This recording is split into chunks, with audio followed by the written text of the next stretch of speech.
Estamos muy felices hoy de poder seguir realizando estos programas, compartiendo con amigos, eh, construyendo democracia. La democracia no son solamente las instituciones, sino que la democracia también es cultural, compartir, de intercambiar ideas, de construir con el otro.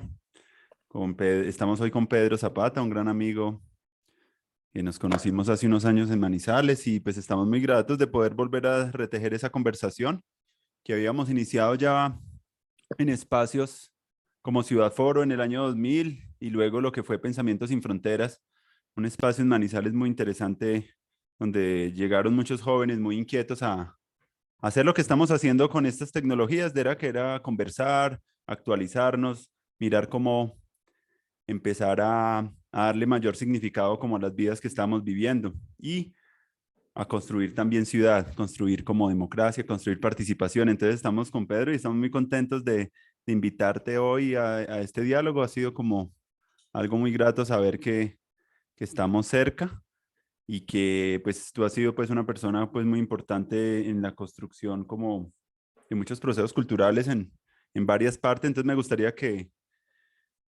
pues primero saludarte y darte la bienvenida a este programa, Pedrito. Muchas gracias, hermano. Bueno, no, gracias Andrés. Yo muy contento de tu convocatoria. Siempre me ha convocado tu existencia, tu búsqueda, siempre tu palabra, tu espiritualidad, esa especie de forma ético-estética de habitar el mundo siempre me ha convocado. Entonces, feliz de estar acá contigo para compartir algunas palabras y ojalá no desgastadas aún en este tiempo tan terriblemente tenebroso. Bueno, Pedro, vamos entonces a entrar a un momento de que tú pronto nos puedas contar una historia alrededor de algunos momentos importantes de tu formación, de tus experiencias de vida, ¿cierto? De lo que quieras, por donde quieras retomar. Es una invitación a construir una historia de aquellas cosas que para nosotros han sido muy significativas en construcción de amistad, de pensamiento, de cultura. Y bueno, por donde quieras tomarla, pues está bien. Pues es que yo creería, Andrés, que casi que lo primero que uno va comprendiendo como en el transcurso de la vida es que de alguna manera, sin nostalgia alguna, no hay nada que supere el barrio, no hay nada que supere el despertarse con el cantar de los gallos y sobre todo el despertarse con el juego de los niños. Estoy pensando hoy por hoy que los niños en todas las instancias y formas del mundo son los que despiertan el día y acuestan la noche.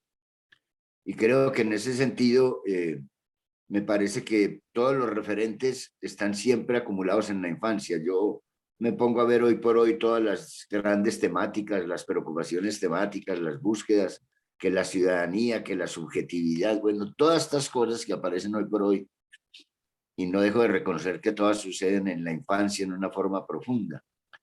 En esa infancia que alguna vez Juan Rulfo nos dijo que lo único que no podíamos perder en nosotros mismos era la infancia, porque es con ella con la que siempre intentaremos reconstituir la humanidad o concebir formas distintas de humanidad.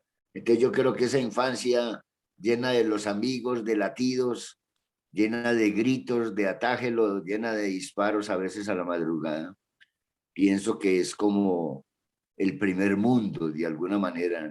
El primer mundo siempre es la infancia, lo demás es su desarrollo, como dice. Lo demás se vuelve evangelios cansados. Pero yo creo que en la infancia el juego, el grito, hace en estos tiempos cuando oigo hablar tan bellamente de tratar de pensar la política como práctica del amor, pienso que las cosas más bellas, los grandes temores, no son ahora de tal o cual señor autocrático, etcétera, sino que en la infancia es el primer beso clandestino entre la niebla. En la infancia es el primer mandado que nos toca ir donde la tía, la que arregla pantalones, la que teje pantalones, la que pega botones. Entonces, todo ese universo de la infancia, todo ese ir creciendo como en el mundo que va trayendo el barrio y cada cosa de estas orientada, digámoslo, dirigida, estimulada, inspirada por el juego. Pienso que ese es un origen que es como un regalo de la vida. Yo creo que despertarse con los bolsillos llenos de caricas en un bolsillo y de trompos y pitas en el otro, pienso que no es, como dicen los argentinos, un problema menor, es un regalo inmenso de la vida. Entonces yo creo que toda la infancia de mi barrio, como me gusta a veces narrarlo, los barrios siempre tienen la señora que sabía hablar con las gallinas, la señora que le tiene nombre a las gallinas, que las gallinas aprendieron a corretear a los perros cuando les quieren competir un pedazo de pan o un grano de maíz. Pero también siempre hay una vaca de alguna manera y siempre hay un patio donde se siembra el frijol y el maíz y es el patio donde los abuelos trataban en ese tiempo de tomar el sol como si estuviera prohibido en la calle. Entonces yo creo que todas estas cosas de la infancia del barrio, los Maelos, un par de hermanos más altos que tú, Andrés, que pareces un hombre que parece que madruga a empinarse a ver si toca la punta de la estrella. Unos hombres más altos que tú, imagínate, más altos que los Masái del desierto, y eran un par de hermanos que andaban siempre descalzos porque eran lavadores de carros. Y esa imagen tan bella de los pantalones recogidos en las rodillas no las olvidaré nunca, porque fueron los primeros hombres que me dedicaron ternuras en la infancia. Los chuzos le decían, imagínate. A los hombres cuando son muy altos les dicen chuzos. No sé cuál es tu chapa, qué estudiante te la puso alguna vez, pero bueno. Entonces, creo que ese es como el punto de partida. Hace poco me tocó hacer un trabajo de cómo eran como las relaciones de uno con la tecnología. Y entonces cuando me dijeron las relaciones de la tecnología, yo me hice a la idea que la ciudad es lo tecnológico por excelencia. Y entonces para hacer ese trabajo acudí a hablar del lápiz, porque el lápiz llegó a mi alma como un objeto casi de oro, porque el lápiz era un lapicito mochito con el que mi madre apuntaba en una libreta ajada, más ajada que los tiempos de los tiempos. Y era precioso porque era con lo que ella apuntaba las deudas de cada vecino que llevaba el mercado de fiado. Porque yo creo que una de las grandes derrotas al capitalismo es cuando los hombres tienen la palabra y tienen la capacidad de fiarse una mirada, un centavo, un mercado o la vida del nieto, del vecino, del sobrino. Entonces, todas esas son como imágenes que creo que en ellas están recogidas todas las como sensaciones de mundo, las vivencias de mundo, las pálpitos de humanidad. Fue en la infancia donde se nos pegaron los miedos, las dudas. Por fortuna también tuvimos hombres indignados que en los barrios trataban de utilizar las palabras redondas, como cuando los malevos de mi barrio piropeaban a las putas de mi barrio, que era el barrio de Manizales Arenal, que fue el barrio, el prostíbulo de Manizales, es la línea de tránsito entre mi casa, la tienda de mis padres y la escuela. Entonces esa es una ruta que yo amo profundamente. Para mí es una ruta de oro. No es la ruta de las fatalidades, porque si hay algún amor no narrado es el amor del silencio en el mundo de las putas, que creo que es la gran novela no narrada y ojalá no narrada nunca para que no se vuelva un negocio empresarial editorial. Entonces yo creo que por ahí, Andrés, son como esa cantidad de cosas, de pálpitos, de palabras, de ecos, de susurros que nos dejó la infancia y creo que no podía haber escuela igual que la del jugar en calle sin pavimento, la Mm. del jugar grupos de 10 15 niños con la vaca, le decíamos Anatolia, la vaca de los Maelos, eh, con esa peripecia del cuerpo haciendo mandados. No había travesía más bella y travesura que cuando nos mandaban a comprar algo donde el sastre o en la ferretería, porque siempre llegábamos a comprar un tornillo y le decíamos a don Enrique que nos vendiera un tornillo y nos diera la enzima. Y la enzima es que en aquel tiempo en todas las tiendas había unos porrones gigantes, llenos de dulces, de colores, como si todo el arco iris estuviera en un confite. Y nos fascinaba eso de los mandados porque siempre volvíamos en un comité que nunca reflejo de Pablo, jamás de Pablo, sino como esa cosa erótica y sensual de lo que es el cuerpo cuando se lanza a la calle sin miedo alguno. Sí, es una maravilla eso de lo que dices del juego, porque el juego es como, implica una libertad muy amplia, muy hermosa con el otro, con el entorno, con la vida. Y ahorita cuando se nos va olvidando de que esa condición es una condición que podemos estar recordando siempre, porque siempre estamos volviendo ahí, a esos lugares donde hemos amado la vida, a esos lugares donde hemos sentido como esa apertura y no a identificarnos tanto con algo, con alguien, sino como jugar como en muchos momentos de la vida eso. Y como que los juegos van cambiando. Ahorita pues los juegos que estoy haciendo pues son estos juegos de conversación, pero pues en la infancia se dan unas cosas maravillosas y siempre he sido muy enamorado de esa libertad, de esa libertad. Incluso más importante de hablar que de equidad y de justicia sería hablar de libertad y es como la esencia para que surjan muchas más cosas hermosas en la vida, en la imaginación, la apertura, la conciencia de desapego, porque en el juego se reduce, se acaba todo y se empieza todo un mundo y no queda, son como acciones sin huella, como acciones donde no dejamos nada, sino como que se agotan el encuentro, lo mismo que pasa en la conversación. Lo habíamos hablado una vez que esos encuentros también son como hablar con el otro como si fuera un libro, como si fuera como Sí. algo siempre que está fresco, no es algo que está ya añejo, sino que es algo vivo, que siempre está latiendo, que siempre está encontrando como maneras de encontrarse con el otro. Entonces me parece muy, muy, muy bello eso y para mí es una profunda gratitud de sentirme así también con esa alma del niño, con la gallardía del joven, como entrando también en una segunda adolescencia. Ahorita miraba que después de un tiempo de haber estado más resguardado como en mis cosas, vuelve otra vez la pandemia, otra vez a sacarme a ver qué interesante poder volver a hacer comunidad, qué interesante Exacto.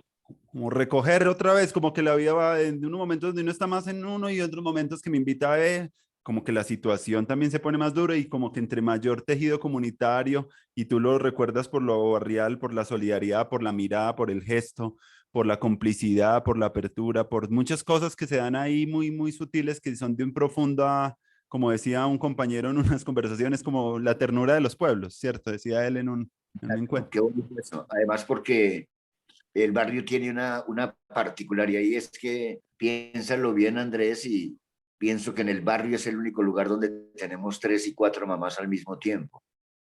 Es decir, todo lo que se vuelve ahora, el intentar hacer las grandes teorías sobre que el cuidado, en fin, el Mm, barrio tiene formas de cuidarse a sí mismo impresionantes. Y me gusta mucho tan bello lo que dices del juego, mm, porque yo creo que cuando Nietzsche nos hizo una advertencia preciosa de que por qué de adultos perdemos la rigurosidad con que jugábamos de niños. Y es que yo pienso que todas las prácticas humanas deberían estar en clave de juego, es decir, no puede mm, haber práctica más bellamente abismal e indefinible como el amor, porque es que decirle al otro es un juego, el momento del mayor abismo de lo humano, porque mm. te pueden responder mil cosas distintas, aún sí que estás anhelando para intentar con pudor besar por primera vez. Entonces, que fue lo que seguramente alguna vez en el mundo te pudo haber pasado, cuando de pronto en la vida uno está en tantos lugares parado en el mundo y cuando trata de besar parece como si un cenital iluminara ese primer beso para el mundo entero. Entonces, me parece muy bello eso porque no en vano pensar el juego como si fuera la práctica de la política, del amor, de la economía.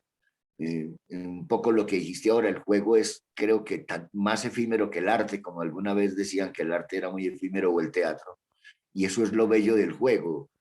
Teníamos los bolsillos llenos de 100 canicas o bolas de cristal en el bolsillo. Y entonces yo jugando con Andrés lo dejaba vacío, pero nunca dejaba ir a Andrés con los bolsillos vacíos. Yo le decía, tenga, le dejo la base y te entregaba 3 bolas de cristal y con esas 3 me pelabas el bolsillo lleno a mí al otro día. Y Ujú. así sucesivamente, que creo que así circulara la economía, el pensamiento de la política, así fuera el filosofar del mundo, creo que habríamos podido evitar por lo menos una guerra mundial. Yo creo que intentar hoy por hoy, al menos como metáfora, pensar que todas las prácticas son como una práctica del amor, del juego, porque el Claro. juego sí que es amor narrado. Es lo bello, creo que por ahí había una ruta maravillosa y creo que la humanidad no habría entrado en el vicio, creo, más terrible de la faz de la Tierra y es el problema de la acumulación. Yo pienso que cualquier forma de acumulación en el mundo, en el sentido que sea de lo humano, no es más que una innecesaria pornografía. Sí, así es. Pedrito, y, contame un poco cómo fue esa conexión con el teatro, que creo que esa ha sido también parte de tu experiencia vital y de tu formación. ¿Cómo fue ese encuentro? Porque creo que de ahí del juego al arte hay un paso como muy cercano. Y siempre como que el hacer arte en un mundo donde están diseñando a las personas y a las identidades y al control de la población como este tema de las nuevas formas de control mucho más sutil que se están dando en el mundo, vuelve otra vez el arte a volvernos a mostrar esa relación como a la ambigüedad, a algo que no es tan fácil de clasificar, a una identidad mucho más liberada, pero ahorita como que eh, hemos sido capturados por diseños de las tecnologías y de las corporaciones. Entonces, como que volviendo como esa captura, uno vuelve otra vez, necesitamos volvernos no tan predecibles, no tan identificables, y el arte puede ser un entorno donde nos permita seguir jugando y no nos permita ser tan inocentemente caer presas como de estos diseños que se están haciendo ya actualmente terriblemente, que para mí es una de las preocupaciones más grandes ahorita en un mundo donde nos estamos quedando sin eso, sin esa conciencia del juego y del arte, que es la que nos permite siempre estarnos como autotrascendiendo a nosotros, a nuestras identidades, a ir dejando las cosas y no a quedarnos acumulando tanto, porque esa acumulación es perjudicial incluso para, o es la base para los comportamientos fanáticos, es la base para ideologías muy evangelizantes, sea de cualquier lado, es una base donde nos quedamos sin juego, o unos porque aceptan el juego como tal está, que es un lado y son los conservadores, o otros porque quieren negarlo. No, eso no existe. Entonces, esas posiciones de negación y de aceptación así a secas son muy más bonito como la visión de que pasa en el juego, de que construimos en el mismo juego las reglas de juego. Entonces son como una afirmación radical. Recuerdo que Alan Badiou decía, aún no debemos continuar con un sí cada vez más afirmativo. A la deconstrucción viene la reconstrucción. En los 90 nos tocó todo ese momento de las crisis y las crisis. Ahorita ya después de haber debilitado como todos esos mundos, ahorita, si a la deconstrucción no le sigue una reconstrucción y una confianza que entre las personas, y es la confianza, miren lo bonito que pasa, que es que en el juego se construye la confianza, y la confianza es la base para nuevas Pero es instituciones. hermoso, porque mira que cuando dices cómo nació lo teatral, esa es como la pregunta del siglo, Mm. en el sentido en que yo nunca sé por qué la primera vez que vi a Chaplin lloré desconsoladamente. La primera vez que mi madre me llevó a ver la película El Chico, yo lloré profundamente y estuvo muy cercana a estar con un compañero en una esquina de la carrera 25 con calle 30 en Manizales y pasar un compañero de apellido Velarde y mi amigo Carlos Arango decirle, ¿para dónde vas? Y él dijo, voy para teatro. Y Carlos Arango y yo nos miramos y dijimos, ¿cómo así? ¿Y eso qué es? Y digo, si quieren, vamos. Corra para la casa, pida permiso, nos dejaron ir, era en el Sena, por los lados de la galería en Manizales. Eh, y vi una obra que se llamaba, con un actor fantástico de la fábrica de tejidos única, una obra que se llamaba Un loco de moda. Y yo vi eso y llegué conmovido a mi casa y mi madre, incluso un poco como extrañada, me dijo, hijo, ¿qué fue lo que te pasó? Y le digo, amasita, yo quiero hacer teatro. Fue una cosa impresionante, porque, y como te digo, ya me había pasado eso de Chaplin. Entonces, en ese tiempo coincide con que Pedro Zapata empieza a conocer como esa cantidad de personajes sagrados que son para nosotros los hombres que intentan ser poetas, los pintores, los bailarines. Entonces aparece Dorian Uribe González, el gran bailarín, un hombre que por su estatura y su color en este país, como decía alguien, fue discriminado y no entraba al ballet folclórico de Colombia, al ballet de Colombia, siendo un bailarín alucinante. Mm. Entonces empecé a conocer a Dorian, a Oscar Jurado, a todos ellos, en mi búsqueda de querer hacer teatro y me fui volviendo la mascota de ellos, sin darme cuenta. Esta figura es muy bella porque creo que todos la hemos vivido, todos hemos sido mascotas de alguna manera en el mundo del conocimiento, de la filosofía, en fin, a mí me tocó ser de los hombres del teatro, entonces yo empecé a andar con ellos y sin darme cuenta empecé a llegar a las 5 de la mañana a mi casa, porque nosotros salíamos a las 7 de la noche se llamaba el Café Adamson, a una cuadra de la Plaza de Bolívar, y era caminar la ciudad. eso que ya es tan difícil para cualquier infancia hoy por hoy, era caminar toda la avenida Santander desde ahí hasta los tanques de Milán. Íbamos bordeando por un lado y mirando esa especie de noche blanca, como dicen los escritores del Nevado, y caminábamos y era por el andén de la derecha y el regreso era por el andén de la izquierda, un poco como para tratar de no repetir el pensamiento de la palabra, diría yo. Entonces, cuando algún día me sorprendió mucho porque me desperté y estaba mi madre sentada a mi lado, pero sentada así como cuando uno ve como una imagen profunda, como muy dedicada a mí. Entonces yo me timbré un poco y entonces me miró y me dijo, hijo, te voy a hacer una sola pregunta, ¿no quieres volver al colegio? Y yo inmediatamente le dije, no, amasita, y me dijo, ¿y qué es lo que quieres? Y le dije, amasita, yo quiero hacer teatro. Y mi madre me dijo instantáneamente, entonces no vuelvas al colegio. Y ahí empezó la locura, empecé con Oscar Jurado yendo a hacer pantomima al colegio Antonia Santos, que era muy terrible porque las niñas eran demasiado hermosas. Y entonces yo mientras intentaba hacer la pantomima que llamaba Cita en un parque, me desvelaba con los corredores de las niñas, algunas con las minifaldas en excesos para mi relativo pudor de la adolescencia. Y entonces ahí empezó todo y ahí empezó la locura y en eso descubrí que entonces todos esos personajes, los chuzos, los maelos, la historia de la vaca, el juego, los gritos a medianoche, hay una escena que creo que tiene que ver mucho con mi vida teatral antes y es un juego que se llamaba El Botellón. Ese juego era que nos juntábamos 10, 15, 20 pelados y era estar siempre saltando a otro. Ese juego en esa época habría sido imposible con Andrés, porque es que saltar una estrella sí es un poco más difícil. Entonces, ¿cómo te parece que el juego era saltar y saltar? Y es muy bonito porque mira, todo el componente se saltaba y se perdía cuando alguien cometía un error en la basurita que te voy a contar ahora, que es una basurita que uno ponía en el otro en el hombro y eran 15 basuritas que se acumulaban. Ahora te digo en cuál momento del canto, y eso era un juego maravilloso, entonces era dándole la vuelta a la manzana del barrio, entonces el botellón era como el propio corazón de la tierra, y era el juego que más nos fascinaba, porque también lo bello del juego es que no necesita economía, el juego no está medido por la economía, entonces empezamos una vaina en que mira todo lo que tiene música, tiene palabra, tiene fonética, lo que quieras, un anido, dos reloj, tres machaco mi alfiler, cuatro pego un salto, cinco me lo brinco, seis grita el rey, siete pongo mi caperuchete, pongo la basurita, ocho saco mi bizcocho, saco la basurita, nueve salta la perrita y bebe, 10 vuelve y bebe, 11 llama el conde, 12 me responde, 13 su madre se enloquece, 14 campanas de bronce, 15 nido y corra como un berraco porque si lo alcanza, te queman con la pelota y quedas de puchaletas. La palabra puchaletas viene del juego del trompo, que era el trompo de segunda que uno tenía porque el de uno, el original, uno lo pintaba con el tricolor nacional.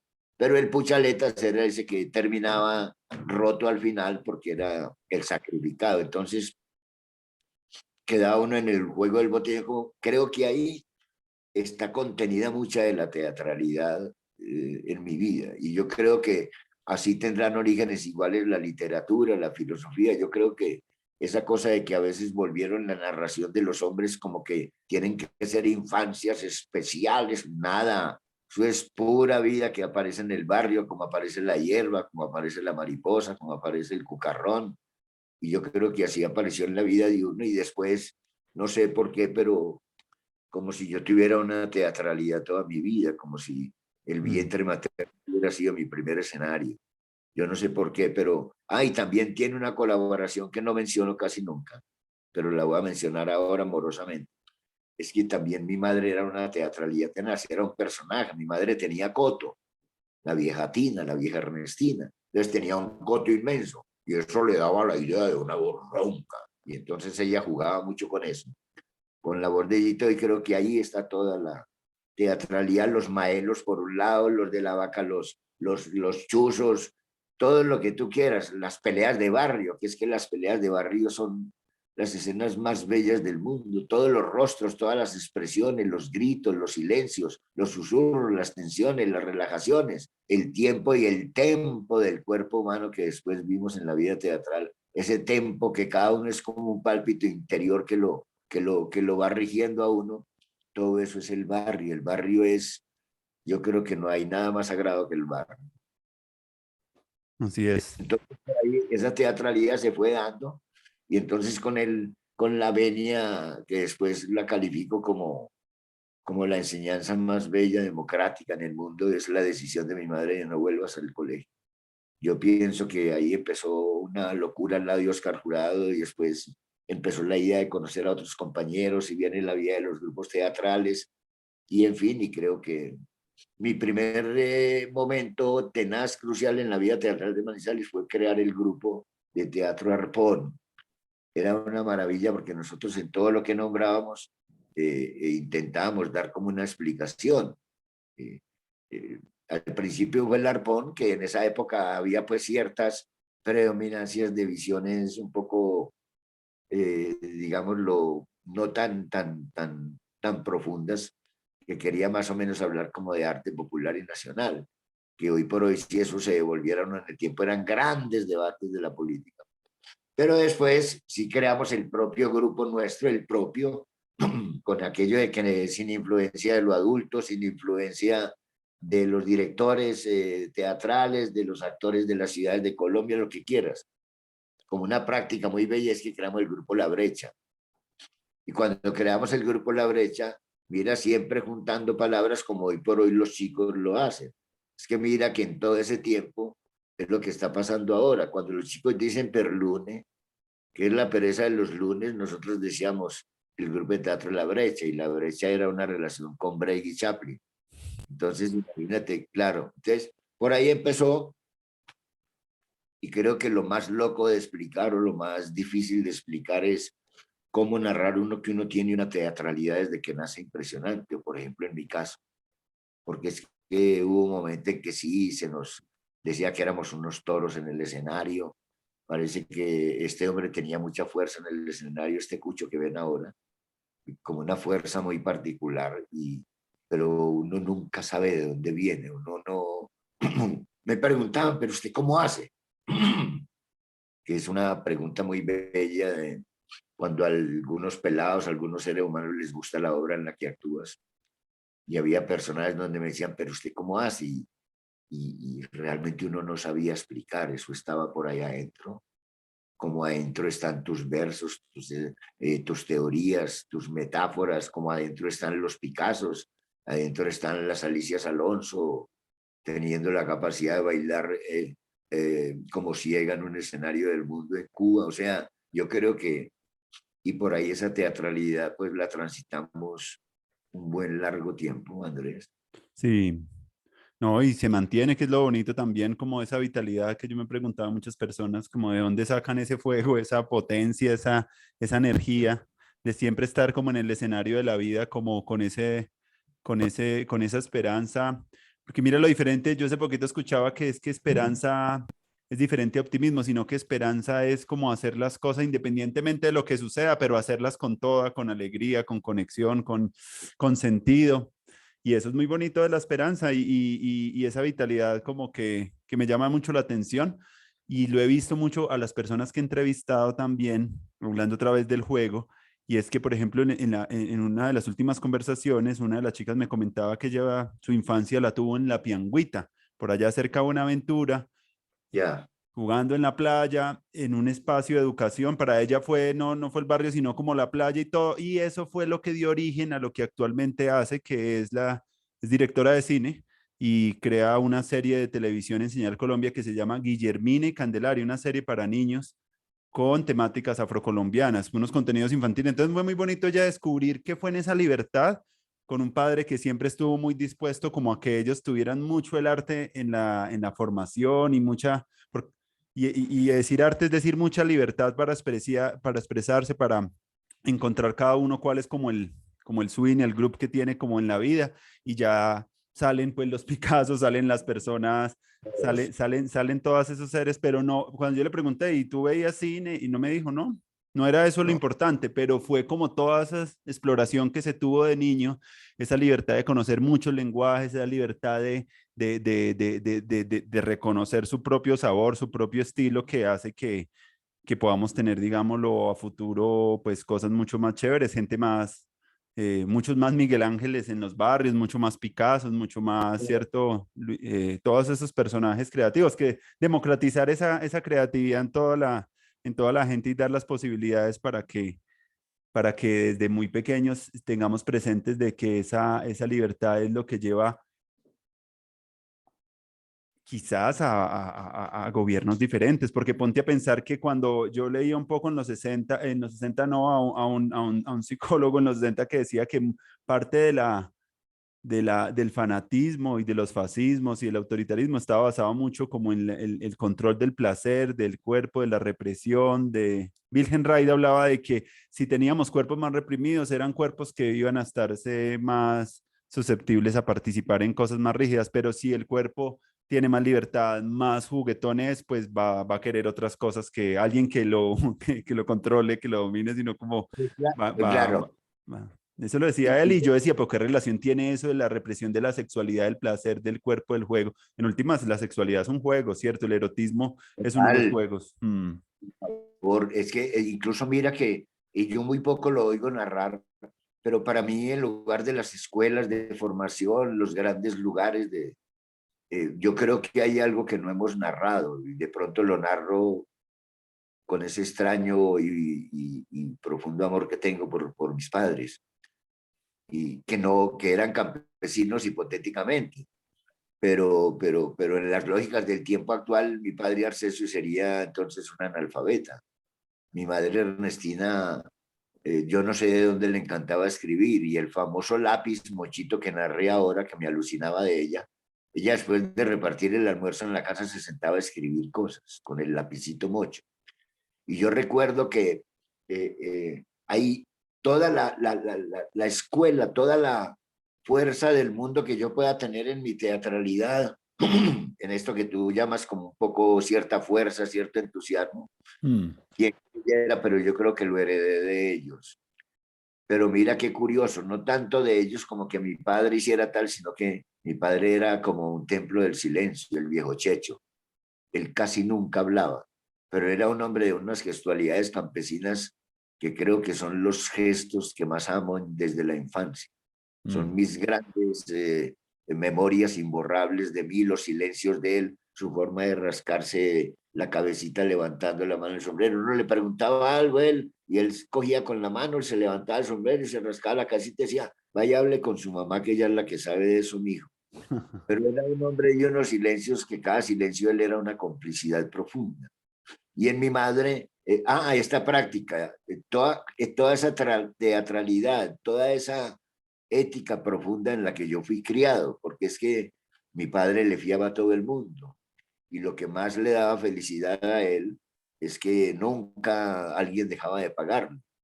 Y toda la comunidad del barrio donde yo nací, imagínate, el gran dilema de mi padre no lo olvido, lo viví 2 veces con él, es cuando él decía, mi hijo, es que casi no pude dormir.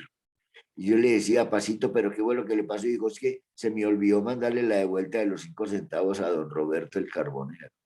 Y entonces, todas esas prácticas tan aparentemente sutiles como que no tienen lectura en el mundo, tal vez Mm. por eso en la última conversación Andrés te decía que de ahí viene la idea de uno pensar el ser humano como un libro no leído. Esa cosa de cuántos hombres y seres humanos no pasan a diario por nosotros, a nuestro lado, en el bus, en el Transmilenio, que no logramos hacer la más siquiera elemental lectura de ellos mismos. Entonces, creo que esa forma de relación entre ellos, la forma de sembrar siempre el frijol, el maíz, mi madre, la forma de estar haciendo los cuentos siempre era una mujer de un humor maravilloso. A ella todo le inventaba cuentos y mi padre decía, es increíble, mijos, que su mamá me esté contando estos cuentos de hace 30 años y a mí me den más risas que antes. Él decía, entonces, todo ese universo Mm, que Pop narra, creo que ese es el universo que tiene que ver con la teatralidad, la sensibilidad mínimamente de Pedro, el entusiasmo de Pedro, porque creo que fueron recibí de ellos como algunas cosas muy profundas de lo humano, que claro. después es muy difícil encontrarlas en las academias, donde quiera se no aparece un poco la sobreactuación, en los seminarios, bueno, en todas estas formas del mundo actual creo que hay un poco de sobreactuación que nunca en la vida las encontré en el rostro de mi padre, en el silencio de mi padre, o en los llantos de mi madre a las 5:30 de la mañana llorando en la cocina. Y apenas yo despertaba y sentía llorando a mi madre, estaba segura que estaba con un malevo en la cocina haciéndoles unas arepas gigantes. Les hacía unas arepas gigantes con chocolate, eh, para decirles que no hicieran mal en el mundo. Y ahí conocí al colacho, al tuerto Ciro, al indio, al ratón, los grandes malevos de mi barrio, que ellos Mm. sí las definí después como mis dioses del Olimpo.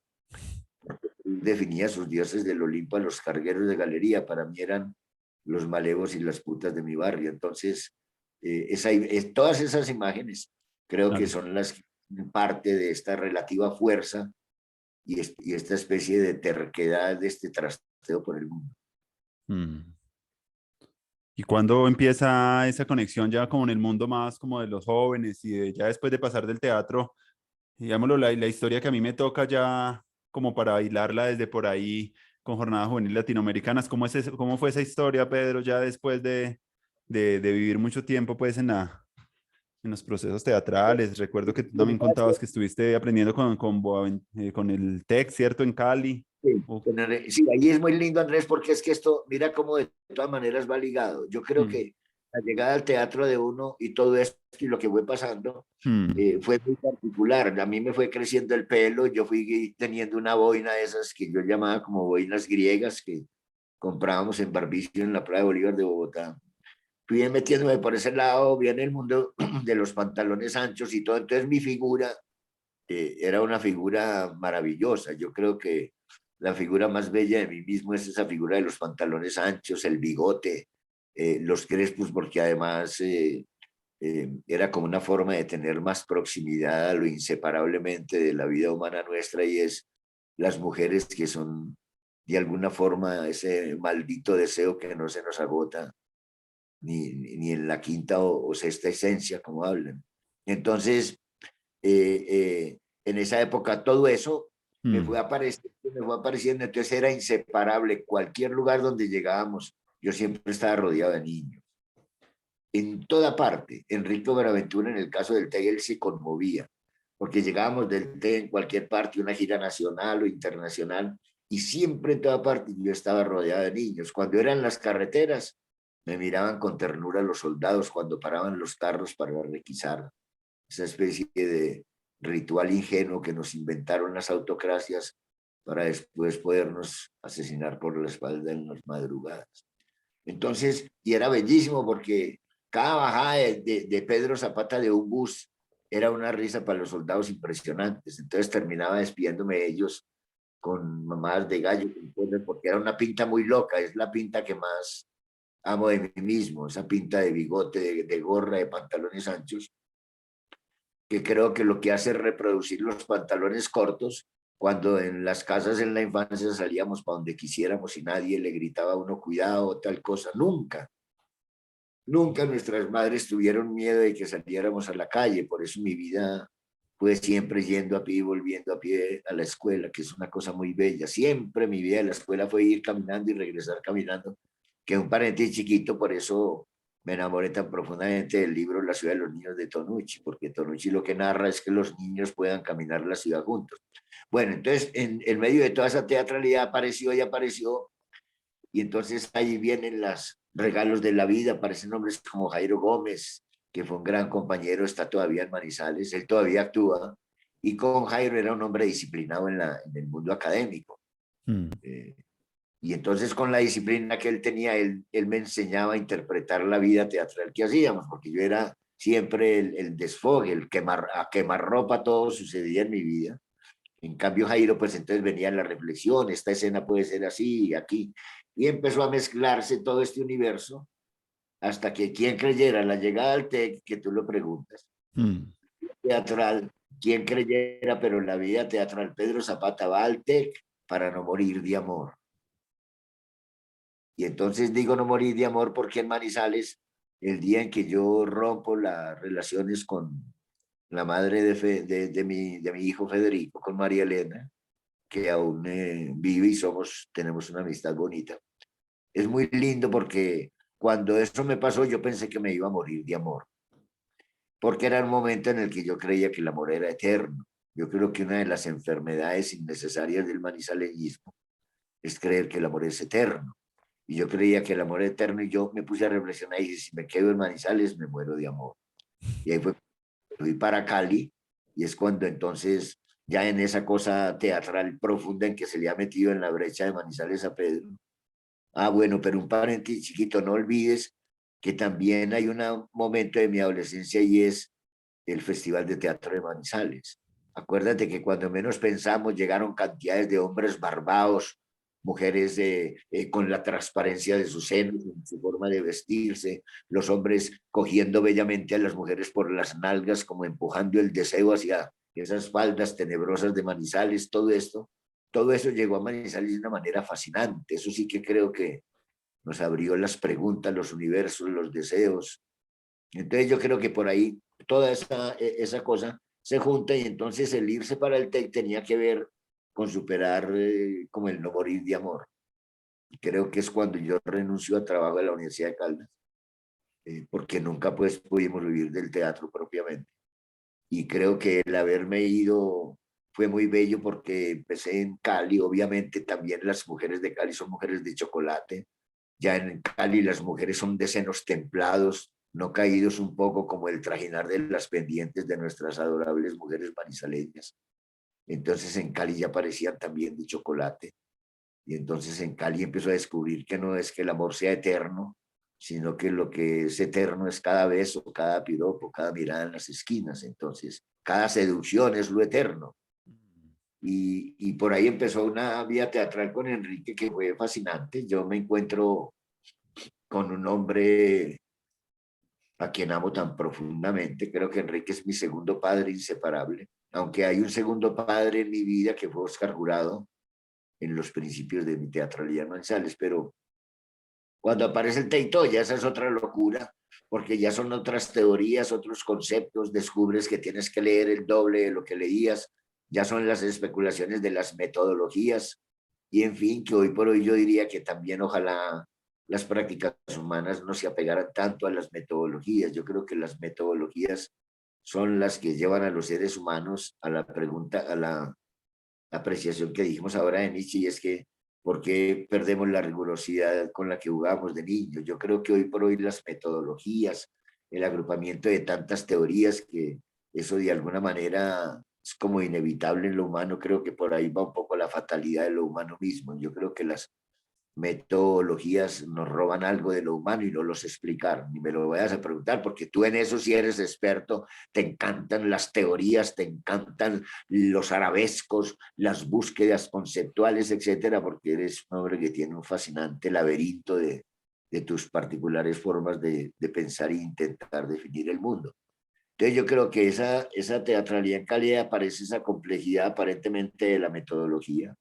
Nunca me dejé absorber por la metodología, como nunca me dejé absorber por ingerir absolutamente nada en mi cuerpo para actuar, porque ya cuando llego a Cali entonces descubro de que hay hombres que meten vareta para actuar, hay actrices que toman licor en la trasescena un poco para tal, nada de eso. Yo creo que ahí contenía una gran animalidad mía y creo que es una animalidad con la que sigo. Nunca necesité absorber nada distinto para intentar besar o para intentar, como decía Silvio Sánchez, leer el cuerpo de mis amadas.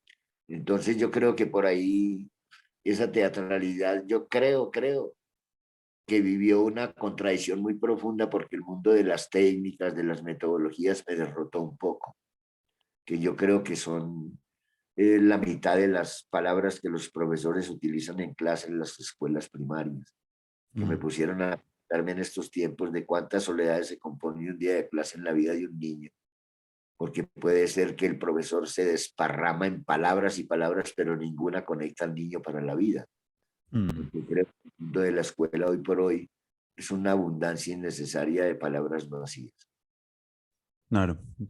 Y como maestros lo que hacemos también con los niños o con las personas también es seguir el hilo de lo que el otro está haciendo y de convocarse uno como a participar con él A mí me llama mucho la atención, por ejemplo, en Italia, en estas escuelas que fundaron en los 70 Loris Malaguzzi, no había un documento curricular, no había nada de toda esa estructura, pero tenían mucha claridad qué significa ser niño, qué significa ser humano, qué significa estar en esta cultura, qué significa, quiere decir, para hablar de educación, tenían muy claro, pues, tres cosas muy importantes, que el niño, pues, tiene una concepción muy potente de las capacidades y la riqueza y las posibilidades de construcción que tenían muy claro también pues una idea de cultura eh, de los valores, los comportamientos y de esa evolución de los valores en la historia y tenían mucho para como la brújula, para dónde es que queríamos, qué sociedad queríamos, qué queríamos construir.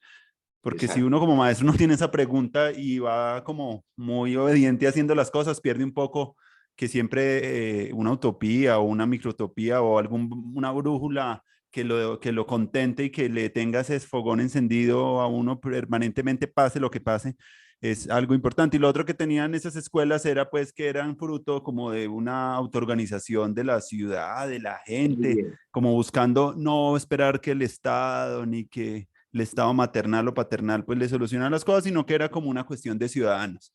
Y arranca un movimiento ahí y esos movimientos a mí me parecen muy interesantes porque para que una democracia realmente funcione y se profundice, pues requiere un mundo de experiencias alrededor de ella que la nutran, que estén ahí. Es la reflexión que estoy haciendo por estos días y que me ha hecho recoger un poco también las experiencias que hemos vivido pues en estas experiencias colectivas con otras personas que siempre han estado en mi vida y han sido parte de mi formación, tanto desde el barrio también, que lo parece potentísimo todo lo que se jugó, todo lo que se experimentó. sí, Incluso el optimismo también que yo tengo también se dio mucho a muchas caídas, muchas rodillas rotas, la capacidad de correr riesgos. Quiere decir, en una relación amorosa o en una muy bien, relación pedagógica, correr riesgos es de las cosas más fascinantes porque si no se corren, se anquilosa. Y el correr riesgos es la misma dinámica de la vida, la misma dinámica del aprendizaje. El aprendizaje requiere eso, pero hay demasiada sobreprotección, hay demasiadas limitaciones que hacen que esos riesgos que siempre se están trascendiendo en el erotismo y en el juego, siempre superar un pedacito de nuestra identidad, siempre hacer un esfuerzo por como ir más allá de nuestros límites, es algo muy bello que se encuentra mucho en esas cosas muy desprevenidas de esa educación informal, de esos momentos donde nos encontramos para preguntarnos cosas, solamente para escucharnos y para enamorarnos del otro y de darnos un poquito más de fuerza. Creo que esa fuerza no está solamente en uno, sino también mucho de con quién uno está rodeado, de las conversaciones que tiene, de los pensamientos que uno se está contando a sí mismos, porque le están permitiendo a uno estar como en esa construcción permanente, pase lo que pase otra vez. muy bien lo que estás diciendo, Andrés. Mira que ahí acabas de definir lo que es para mí un pensamiento hoy por hoy sobre el que no podemos seguir renunciando a tejer con devoción, con profundidad esas relaciones de educación y cultura. Lo que has hecho es narrar eso. Y mira lo hermoso, arrancaste con Malaguzzi, el italiano. Mm, Malaguzzi es el hombre que dejó todo el proceso de lo que llaman Reggio Emilia, que fue la población donde él estuvo. Pues mira la coincidencia, Malaguzzi desde Reggio Emilia con los 100 propuestas que dejó diciendo de que a diario nos robaban 99, los adultos le roban a los niños el 99% de sus... ¿Cómo te parece que Malaguzzi fue muy amigo de Tonucci? Una cosa bien bella. Y mira que Tonucci también fue de una población pequeña. Malaguzzi es de Reggio Emilia y Tonucci lo es de la ciudad de Fano, en Italia, que era una ciudad de 40.000 habitantes. O sea, el proyecto y la concepción de la ciudad de los niños aparece con Tonucci y con Malaguzzi, pues imagínate. Pero es muy bello lo que acabas de decir, porque creo que ahí es donde está el intríngulis, el mm, intríngulis, el famoso intríngulis que alguna vez hablaban de Chaplin. Yo creo que ahí está y me parece que cometimos un error muy grande de no tener como el gran referente en miles de cosas del mundo, no negar a Platón, ni negar a Sócrates, ni los grandes pensadores del mundo, pero pienso que el Sagrado Corazón de Jesús, si es que fuera por la religiosidad humana, más potente en la historia del hombre es Charles Chaplin. Yo creo que Chaplin es un hombre que en su en su cine nos narró todas las gestualidades de la picaresca humana, todas las habidas y por haber. Y entonces con lo que acabas de narrar me parece muy bello, porque lo de las caídas y todo, esa sí me la preguntaba un compañero de trabajo, con quien es bonito cuando hacemos complicidades, y me preguntaba mucho eso de que por qué me encartaba tanto que Tonucci también tiene esa teoría, y tienen que dejar que nos rompa la vida en la infancia.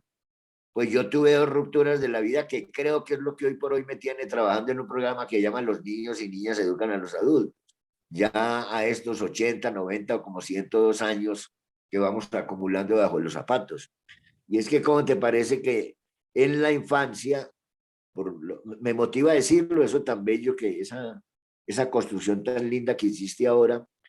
Mira, por ejemplo, yo me voy en Manizales, había un futbolista en el Once Caldas muy famoso en la historia de los Caldas que fue el Cucaracho Pérez, Osvaldo Pérez. Y el Cucaracho Pérez iba a crear una escuela de fútbol de niños. Y pues a mí me decían el zurdito Petén. Yo jugué muy bien el fútbol durante un tiempo, Andrés. Y me fui para la escuela, llegamos al colegio San Luis Gonzaga, pero la cita era en la cancha del batallón Ayacucho y no en el colegio San Luis Gonzaga, y coincidimos dos niños en llegar. Estamos hablando, señor Andrés, de una edad más o menos de 8 o 9 años. Y cuando estamos en esa llegamos, pues resulta que encontramos con que no era ahí, y un sacerdote nos abrió. En esa época tenía unas rejas muy tenaces del colegio San Luis, y nos dijo, no, eso entonces debe ser en esa otra cancha de fútbol, y nos mandó para el batallón. Yo me fui con el niño caminando para el batallón, y cuando cogimos la Santander, algo que yo sí conocía, pero el niño no, él no conocía el cable. Y entonces había una de las góndolas vacías atravesando, y él corrió de un andén al de la otra parte de la calle, y venía una camioneta en una velocidad impresionante y claro, levantó al chino. Y el chino cayó, tiene que ser muerto en la calle. Hubo dos hombres que se levantaron a recogerlo, pero ponle cuidado a la anécdota, lo montaron a la camioneta, se fueron, y a mí lo único que me quedó fue una naranja en mis manos. Yo recogí la naranja que llevaba el pelado, y mira lo que es Andrés a esa edad, con una naranja en las manos, con un temblor en el alma, ponle todas las cosas que quieras. Este parroquiano transitó desde el batallón hasta el barrio El Carmen, atravesó la ciudad a pie, no sé si en la desolación o en la que esa cosa tan terrible Mm, de un niño que obviamente nunca volvió a aparecer en mi vida.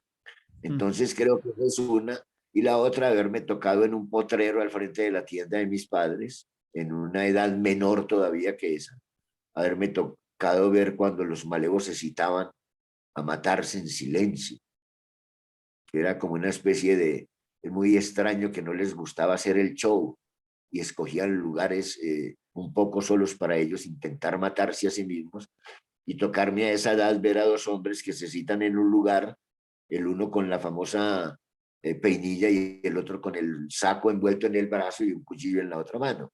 Pues me tocó ver todo esto, y uno de ellos murió, y esto me tocó verlo con esta imagen para que escribas un cuento. Es que están ellos dos solos, un niño viéndolos desde su forma de cuadrarse en su reto, y en lo más alto de la manga que coincidía con la iglesia San Antonio. O sea, estoy hablando de atrás de la cárcel de mujeres en Manizales, de la pendiente de la cárcel de mujeres. En todo lo alto había un policía Mm, que es inseparable, que yo a veces los policías los veo como gallinazos inútiles, un poco en el sentido en que este hombre trató con esa práctica de él como que me tatuó el alma de la inutilidad de lo militar para la construcción de lo humano. Y él bajó pues cuando ya el corrillo llegó, y cuando todo el mundo llegó, ahí sí bajó el policía.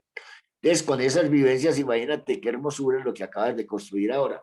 Y creo que si es así, es lo que nos hace ser hoy por hoy tan solidarios, tan de toda mi vida dicen, pero es que vos, ¿cómo es que te comunicas tan fácil con ellos y todo? Pues como que, ¿por qué? Porque toda la vida tenemos sus propias soledades. Cuando un niño llega hoy en las soledades a uno las tiene las mismas, porque a él le tocó fue ver golpear los pómulos de su madre a la madrugada. Y entonces todo esto es lo que hace que para mí no haya derrota posible, Andrés. Es lo que me hace pensar que en la vida humana no habrá nunca derrota posible, porque siempre existirá toda esa cosa, vuelvo y digo, tan bella, que es la que casi siempre termina no siendo narrada. Que hoy por hoy, cuando uno, ¿de dónde surge si no es de esas anécdotas que a Pedro Zapata le ocurra en un salón con unos pelados en Medellín en la 13 inventarse la idea de las épicas de la infancia, o de dónde hace que uno con ellos construya la idea de narrar las victorias silenciosas, que una de las primeras victorias silenciosas que me narró niños cuando decidió contarle a la mamá que había perdido una materia. Entonces, un poco esas cosas, ese universo tan alucinante, es el que yo creo que siempre nos generará como una cierta esperanza de humanidad, Andrés. Sí. Pedro, ¿qué palabras te ameritan todo ese momento que vivimos en Manizales? Porque me gustaría también como que lo pudiéramos tocar eh, y mirarlo como con esa distancia, pero también yo sé que pues eso fue fruto de muchos florecimientos de personas que ahorita siguen en sus vidas y en sus caminos personales, pero fue un momento también en la vida para mí muy importante. Si podríamos de pronto redondear por esa parte, me gustaría mucho saber de pronto cómo lo lees en ese momento con Pensamientos Yo sin creo Fronteras, cuando que estamos ligándolo un haciendo Ciudad poco Foro, todos esos espacios en la ciudad que has sí, estado como yo nutriendo, creo sí. que ligándolo un poco, Andrés, tiene que ver con que, si me lo preguntan a mí, yo Mm, creo que la práctica más bella en la vida de lo humano, en el caso de esa metáfora que se plantea de los maestros, es, yo creo que es tener como una capacidad de soledad muy hermosa. Ojo, soledad que no desolación, como decía Estela Quintar, la compañera de Hugo Semeno. Que quede claro que es un poco de soledad, pero jamás desolación. ah, Y yo creo que eso es muy bella, esa aclaración, porque ¿qué fue lo que pasó allí? Yo creo que allí es como la transgresión total de lo establecido, Andrés. mm, Eh, que un hombre a la edad de uno le dé por irse salón por salón a crear jornadas juveniles, esto es una locura. mm, Y cuando me fui a jornadas juveniles era con la idea de ver como que algo le faltaba a la ciudad como, y a mí mismo. Y entonces era esta pregunta permanente, porque empieza a presionarme mucho pues la imagen de mi hijo Federico. O sea, viví tanto la imagen de Federico tan preciosa, que es lo que entendí porque ahora yo me declaro viviendo mi segunda infancia, que ahora narraste tu segunda adolescencia. mm, Yo dije, el día que nació mi nieto, yo dije, quiero empezar a vivir mi segunda infancia. Entonces, todo lo que hoy por hoy polemizo en las ciudades es el maltrato que le hacen a mi segunda infancia.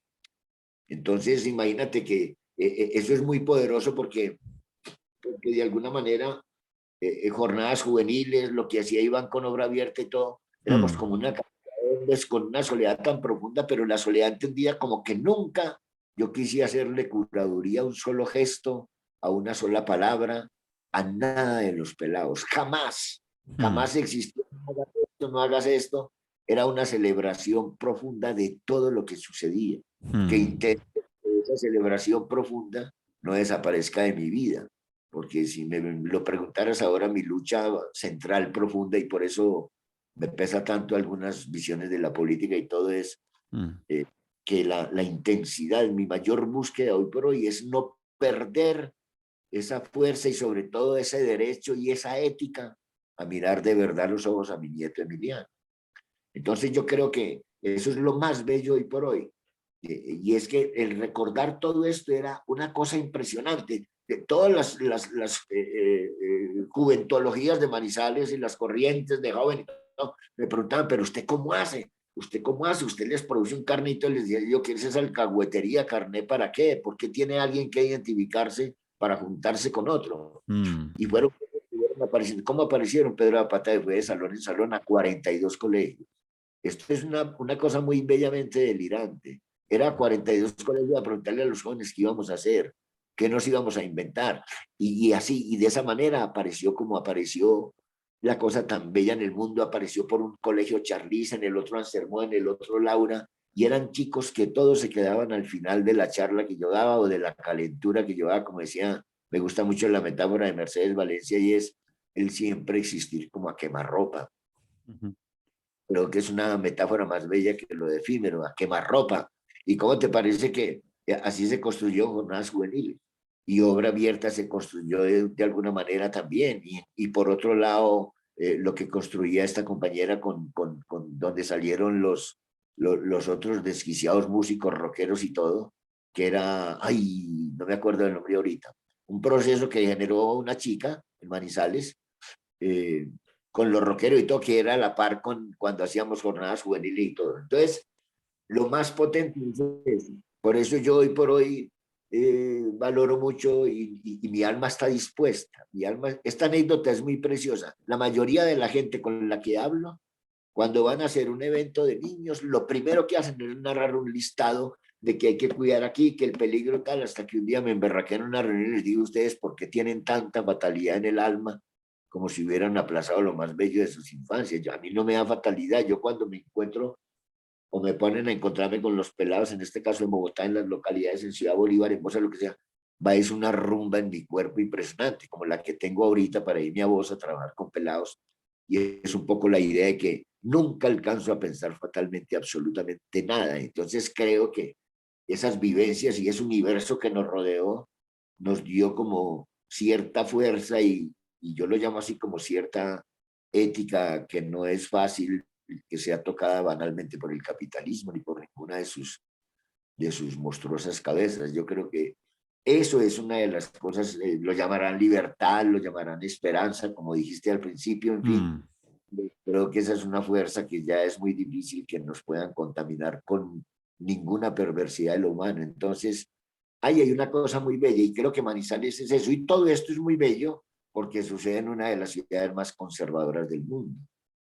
Manizales es una ciudad tremendamente perversa y peligrosa, pero no por los habitantes que somos todos, sino porque algunas prácticas de algunos sectores, sobre todo los sectores un poco tontamente los que tienen el poder en la ciudad, digámoslo, son un poco vacíos, son como seres sin infancia.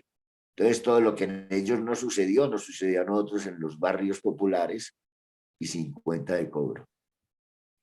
Bueno, qué alegría para ir redondeando ya entonces nuestra conversación. Ha sido una alegría compartir contigo, recordar todas esas cosas tan importantes que nos hacen lo que estamos haciendo ahorita y que cuando yo llegaba acá a Bogotá, pues uno viene con todas esas experiencias desde Chiminangos en Cali, pasando por Manizales y todos los momentos tan festivos del aula como carnaval. Lo pensábamos cuando estábamos construyendo Magma, la publicación que hacíamos, decíamos el aula como un carnaval y el profe como un poeta, como un artista, creando escenografías, creando ambientes, porque no se crean si no es en ambientes para que el otro vaya y toque su instrumento como lo mejor lo sabe tocar. Algunos tocan como saben, otros como pueden, pero entonces cada quien tiene algo para tocar en esa orquesta. Y era una metáfora muy bonita que recordaba hace poco del viejo Hugo Semmelman. Él hablaba de la orquestación, cuáles son las metáforas de América Latina.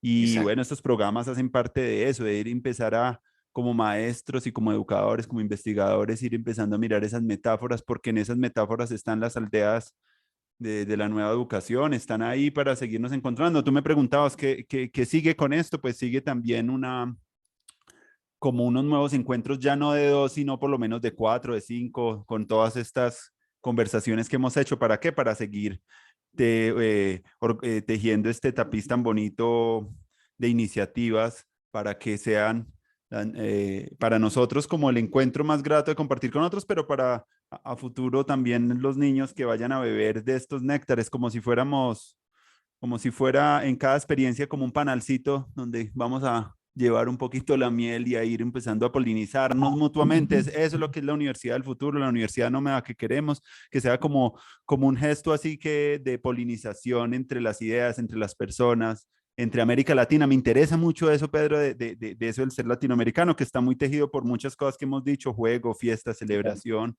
esa cosa que nos mantiene como vivos y es nuestra afectividad profunda, nuestra entusiasmo es eso que queremos estar irrigando y mostrando como ejemplo, porque creo que una de las cosas que más enseñan, más que las palabras, que los contenidos, que muchas cosas son como cómo nosotros estamos viviendo, cómo asumimos nuestra soledad, cómo hacemos cuando estamos en crisis, cómo resolvemos los problemas. Eso es lo que realmente aprendemos en educación. No solo aprendemos lo que hablamos, sino toda la gestualidad.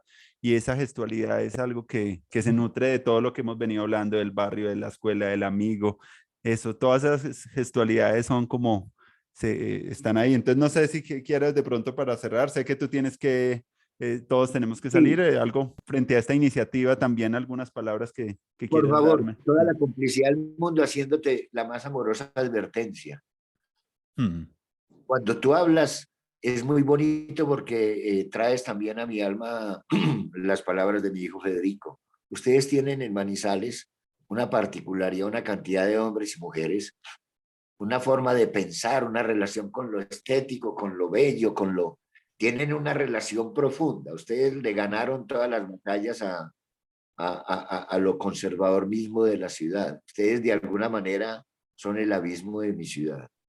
Y yo creo que eso es muy hermoso.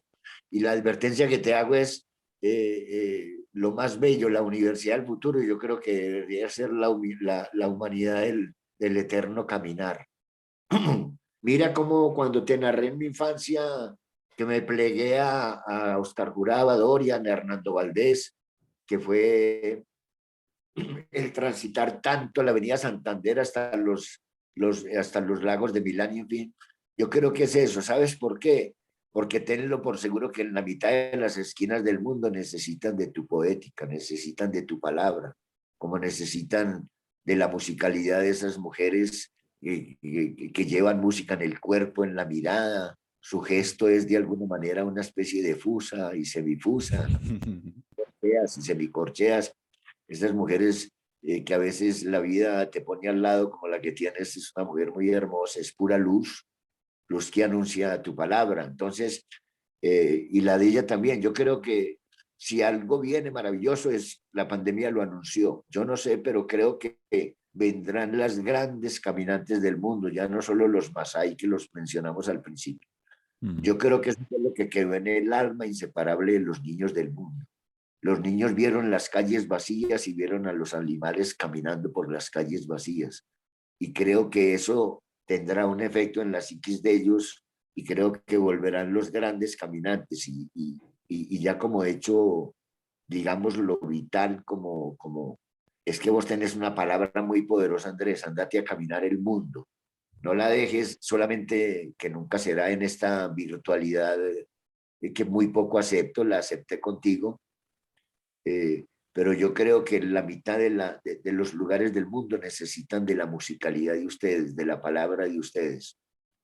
Claro, mi hijo está encarretado haciendo un festival de cine y él le busca y trata de darle contenidos y todo lo que yo digo a veces que lo que están haciendo ahora en Cine Federico, ellos le van dando como contenido a los cineclubes de otro tiempo, que eran unas prácticas también muy emotivas, muy tal, y ellos tratando ahora de darles contenidos en los contextos que vivimos. Pero es que ustedes empiezan a hablar y yo creo que nadie más reivindica mi segunda infancia que tu palabra, la de Federico, la Mm. de Laura Sanz, la de todos estos pelados, mis grandes camaradas de jornadas juveniles latinoamericanas. Y yo creo que tengan muy en conciencia eso. Yo creo que una universidad del futuro es la universidad de los caminos, es la universidad otra vez de los encuentros. Mm. Habrá materias que solo se pueden ver en el centro del mar, habrá otras que solo se podrán mencionar tumbando naranjas de los árboles, habrá otras que podrán tener sentido si nos dedicamos a escuchar y a observar los caminos de las hormigas y las rutas de las abejas Mm. y a veces apariciones de los delfines. Es queriendo decir que este mundo se ha llenado de muchas cosas innecesarias. Estamos, alguna vez acuérdate que hubo alguna vez el poeta que llegó a exagerar diciendo somos los hombres huecos, los hombres embutidos de aserrín. Y a mí esa figura me parece profunda. A mí me parece que Germán Guarín nos dejó un eco también muy lindo ahora después de la pandemia. El Guaro me dijo, hermano, yo pienso que después de la pandemia, lo primero que deberíamos hacer es cada uno examinar qué de humanidad nos dejó la pandemia para desde ahí volver a inventarnos el mundo. Y creo que es eso, creo que, mira que no he hablado ni de recorrer ni nada, sino que es trasegar el mundo. Yo creo que Mm. el madismo inevitable del mundo y de las mariposas y el viento será la estética de este nuevo siglo. Mm. Bueno, Pedrito, muchas gracias Bueno, por haber estado y decidido estar. Tu palabra sí muy, muy, muy importante y estos son documentos históricos que estamos dejando también para que los nuevos caminantes beban y todas las abejas que vienen y todas las semillas de vida, como dicen en los pueblos ancestrales de los niños, que empecemos a Y a que esto siga resonando. Yo me voy muy contento y bueno, un feliz día, Pedrito, y nos estaremos encontrando por ahí, por las calles, en cualquier recodo de las esquinas, que es lo bonito que pasaba en Manizales. No nos buscábamos, sino que nos estamos encontrando por ahí en cualquier instante y eso era lindo de las ciudades pequeñas. Te dejo estas perlitas, Andrés. Te dejo estas perlitas como gotas de rocío para el hogar que habitas tan bellamente con tu compañera. Y es, eh, una niña de 6 años dijo que la luna es una gota de agua que ilumina la noche. Un niño de 7 años dijo el silencio es un ruido dormido. Mm. En la Comuna 13, un niño de 7 años, no, perdón, un niño de Barranquilla de 7 años me dijo en la sombra es el escondrijo del sol. ¿Qué estoy queriendo decir esto? Que una universidad del futuro es una universidad que tiene que aprender a narrar sus infancias para descubrir que las grandes poéticas del mundo están casi que construidas y cultivadas en el vientre materno. De tal manera que la metáfora puede ser es que las grandes escuelas del mundo siempre son el vientre materno. Yo creo que cuando descubramos eso y esa visión de lo sutil que es la sabiduría sagrada de los niños, empezaremos inevitablemente a vivir sabroso. ¿Listo, hermano?